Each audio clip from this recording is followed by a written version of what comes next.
Have you ever felt the urge to weigh in on a topic that you know nothing about?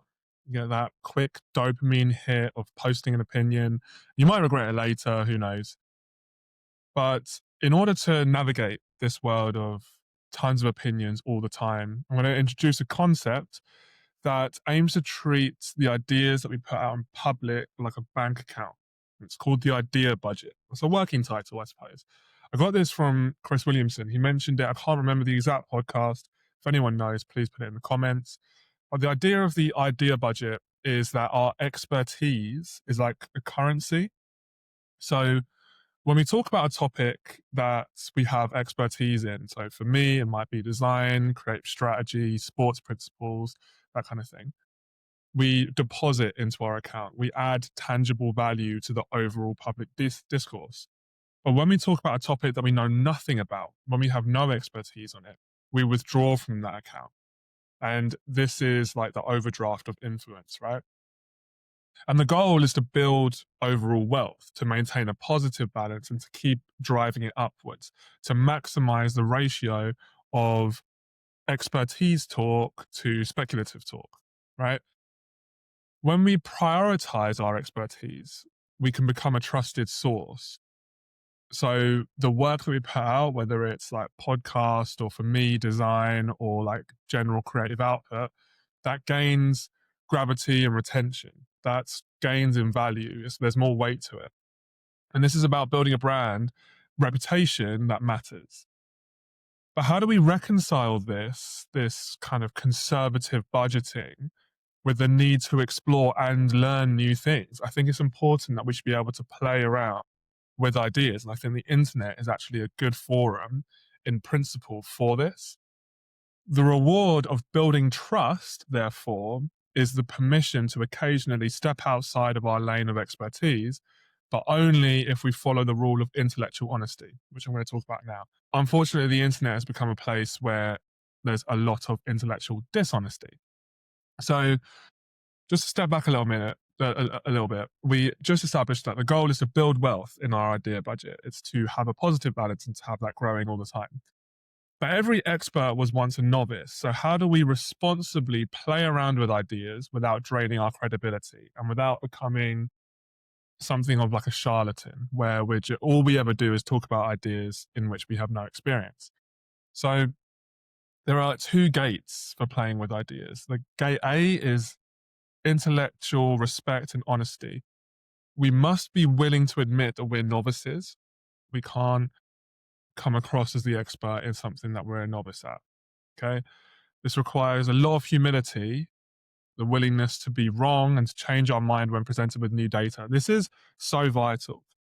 You can have an opinion, whatever opinion it is that you want, but it's important to have strong opinions loosely held. And if there is new information which you're exposed to, you should be willing to change your opinion accordingly. Otherwise, you're an ideologue. A good kind of heuristic for this is if you have an idea and there is nothing that anyone could say to make you change that idea, that's an ideology rather than like a valid opinion, rather than an evidence-based opinion.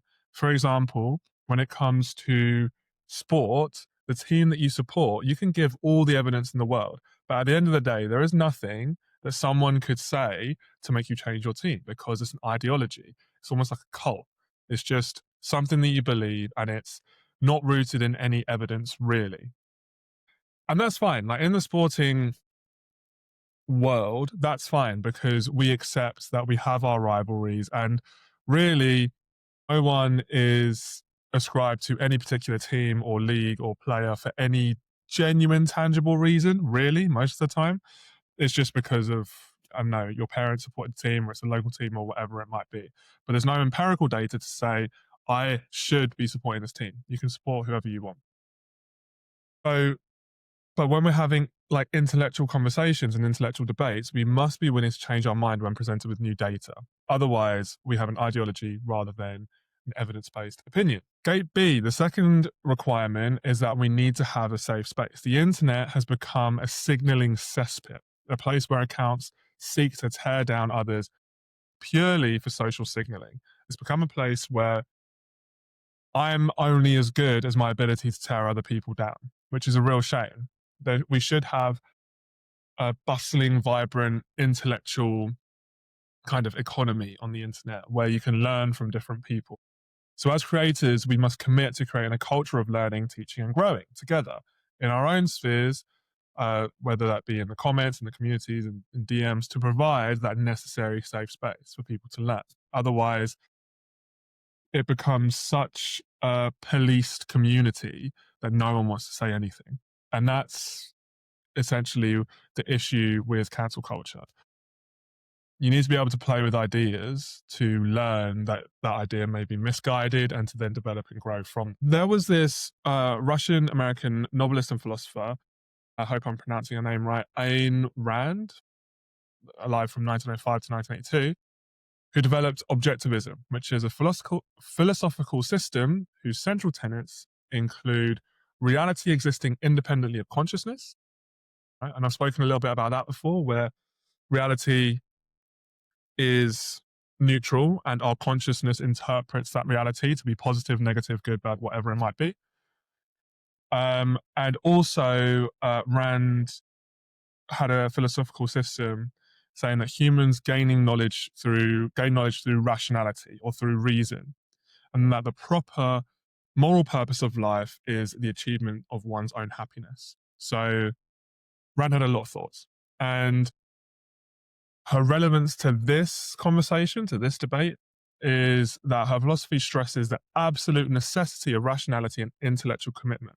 The idea that you must define your terms, check your premises, and dedicate yourself to the truth based on evidence, not on a whim or feeling. Okay? Now, with what I just said about football or sport in general, we support a team based on whim or feeling, and that's what makes the sport so beautiful, right? Because it stirs up emotions in a way that nothing else can. It's not really based on any evidence or any objective truth. You can't say I support this team because objectively they are the best or they're the team that there is to support or whatever it might be. Every team's got its own history, every team's got its own reason, and you just pick whichever one you want based on whim or feeling, right? There's no empirical evidence to say one or the other. And that's the beauty in sport. When it comes to our thoughts and intellectual conversations, Rand says that our thoughts should be based on evidence. And the idea budget is a practical application of this demand, right? So there's a quotation from Rand. She says, "A man who does not check his premises is simply an irrationalist. He's not guided by his mind, but by some arbitrary whim. He's not a thinker, but an emotional automaton." So, and this links directly to the idea budget, where we're saying that we should think for ourselves. We should be able to play with these ideas, but we should not play with ideas more than we talk about our own expertise. Okay. And we should have some focus on playing around with ideas. We all have ideas all the time. There's ways to generate ideas, and we should be able to play with them. We should be able to communicate. The internet's beautiful because you can communicate with experts in any field instantaneously, and we should leverage that to learn, right? Stop letting internet trolls dictate your creative exploration. The fear of being wrong or attacked prevents creatives from playing with these new necessary ideas. So here's my two-part ethical framework for responsibly exploring ideas whilst keeping your idea budget healthy. This is essential for all creatives who need to learn, but also maintain credibility. So the important thing is to maintain your idea budget. That's number one. Treat your public discourse like a bank account, only withdrawing, i.e., talking outside expertise, sparingly, right? And then it comes with the attitude behind it. Admit novice status. State explicitly, I'm just playing around with this idea, or I'm a novice here, and that protects your budget. That you're withdrawing less. Okay, there's less stake in there. We should also welcome correction, again, with the attitude. Be genuinely open to new information and be willing to change your core premise. And the final thing about this attitude is that intention is key. We should commit only to environments, online and private, to share the intention of learning and not shaming. You don't learn if you're ashamed for not knowing. And I challenge anyone to apply this to the next idea that they have that they want to play around with. This whole philosophy is underpinned by the idea of freedom of speech. but with a critical caveat. Freedom of speech does not equate to freedom of outcome, i.e., you are free to say whatever you want, but you're not free from criticism or circumstance. Okay? When we prioritize education over silence, we're prioritizing against the sheer volume of unsubstantiated opinion. So, if we decided that we're committed to education, what do we do about all the noise? Because there's a lot of noise out there. Specifically, how do we design our information diet so that we're not consistently being pulled into having opinion on everything? Now, I've spoken about this before. There's a weapon that we can use against the noise, and it's Hanlon's razor. So we need to stop feeling obligated to having opinion on everything. And Hanlon's razor is a philosophical razor that suggests one should not attribute malice, that which is adequately explained by carelessness or incompetence. In short, anything that's stated without evidence can equally be dismissed without evidence. Okay? This is, in practice, the permission to simply just scroll on by. Okay, there was that bit with was a bit that Ricky Gervais did about guitar lessons, and then I think James Corden kind of did the exact same skit on his show. But it's the idea that if you're talking about guitar lessons, for example, or anything for that matter, and you put up a billboard or you put up an ad, the internet would have you think that if you walk past it and you don't want guitar lessons, you need to rip it off and say, I didn't want guitar lessons, why am I being shown this? But actually, you can just walk past it.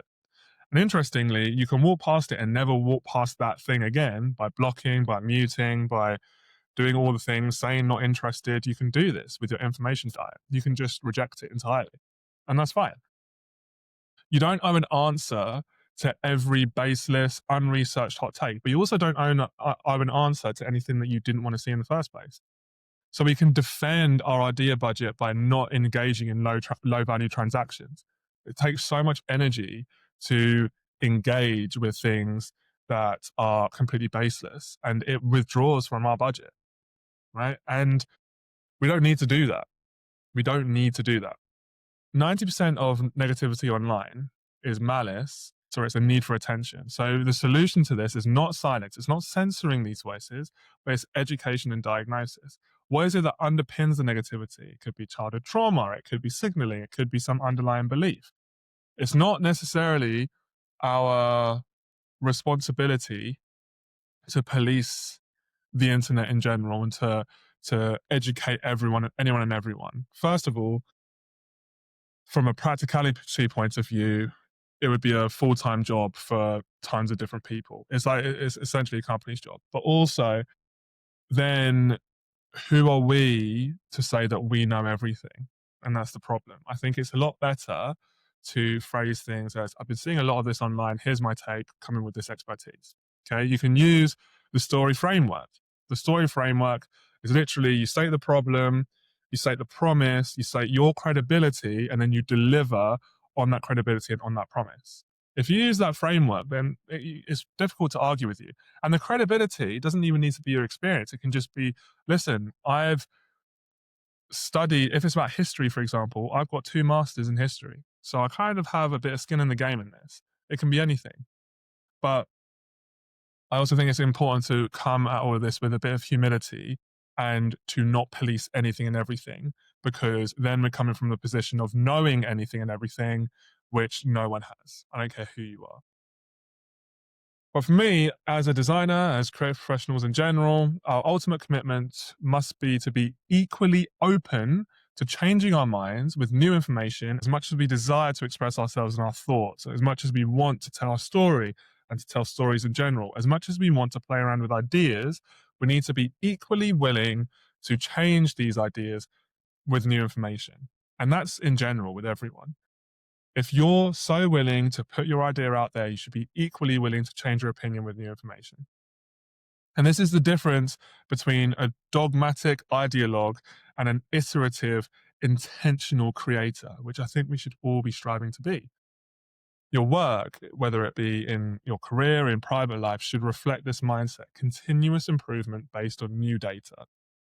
Okay? There's an argument to be said that the fastest learners are the ones who ask the most questions and ask the best questions. Okay? Coming from a place of learning, coming from a place of humility. So this has been actually like a relatively short episode. We're about We're at about 15 minutes.